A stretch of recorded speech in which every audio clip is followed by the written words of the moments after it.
आज हम बात करने वाले हैं सौर ऊर्जा के बारे में। एक ऐसी ताकत जो सचमुच हमारी दुनिया को बदल रही है। तो चलिए इस स्रोत सामग्री की मदद से जरा गहराई से समझते हैं कि ये पूरी सौर क्रांति आखिर है क्या और ये कैसे हो रही है। और ये देखिए, ये कोई आज के पर्यावरणविद की बात नहीं है। ये शब्द हैं महान आविष्कारक थॉमस एडिसन के। सोचिए, उन्होंने ये कितनी पहले कहा होगा। इससे एक बात तो साफ हो जाती है कि सोलर एनर्जी का सपना कोई आज का नहीं बल्कि बहुत पुराना है।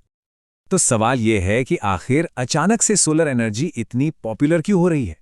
क्या ये सिर्फ पर्यावरण की चिंता है? नहीं, असल में इसकी एक बहुत बड़ी वजह हमारी जेब से जुड़ी है। चलिए देखते हैं कैसे।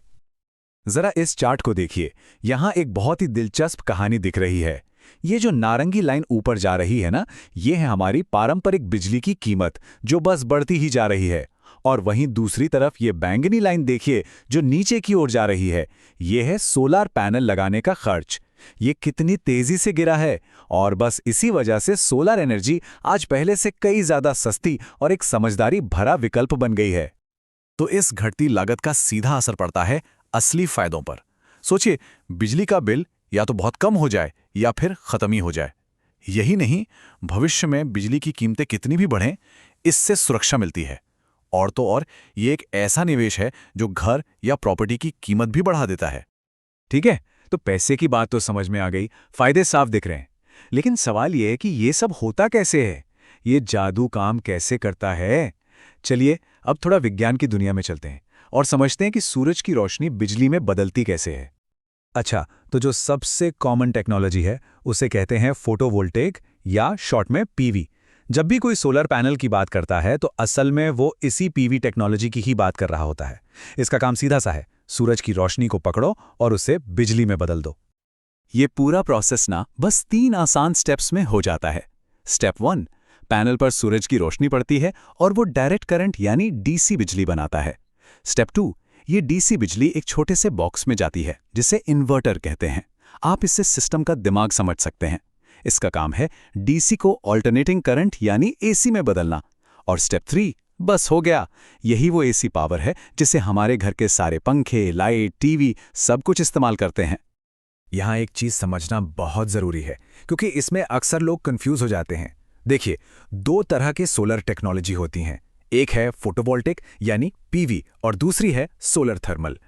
पीवी का काम है सीधे बिजली बनाना जिससे हमारे गैजेट्स और अप्लायंसेस चलते हैं। दूसरी तरफ सोलर थर्मल का काम बिजली बनाना नहीं बल्कि गर्मी पैदा करना है, जैसे कि पानी गर्म करने वाले सोलर गीजर। चलिए, टेक्नोलॉजी तो समझ ली, अब बात करते हैं प्रैक्टिकल चीजों की।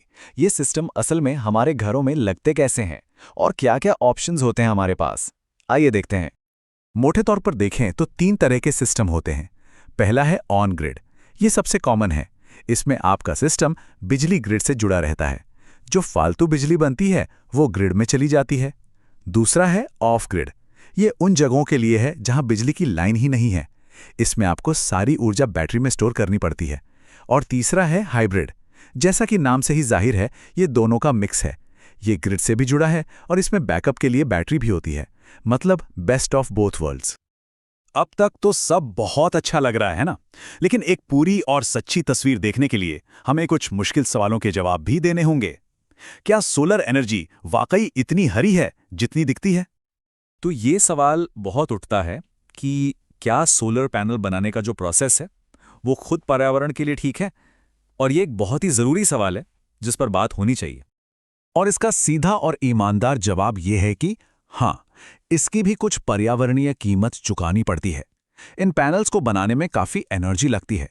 इस प्रोसेस में कुछ खतरनाक केमिकल्स का भी इस्तेमाल होता है। और एक बहुत बड़ी चुनौती जो भविष्य में हमारे सामने आएगी वो है इन लाखों करोड़ों पुराने पैनल्स को रिसाइकल करने की। लेकिन इस पूरी कहानी का दूसरा पहलू भी है। एक कॉन्सेप्ट होता है जिसे कहते हैं एनर्जी पेबैक टाइम। इसका मतलब यह है कि एक पैनल को बनाने में जितनी भी एनर्जी लगी, वो पैनल सिर्फ 1 से 2 साल के अंदर उतनी क्लीन एनर्जी वापस पैदा कर देता है। सिर्फ 1 से 2 साल।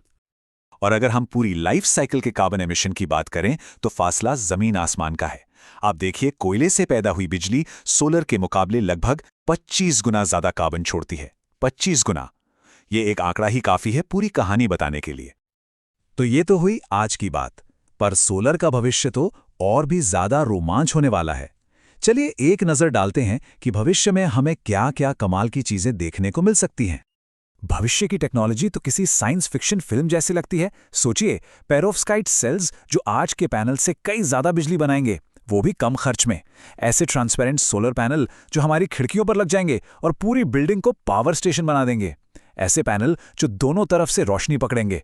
और तो और ऐसी गाड़ियां, बसें और ट्रेनें जो चलते फिरते खुद अपनी बिजली बनाएंगी। सच में संभावनाएं बेहिसाब हैं।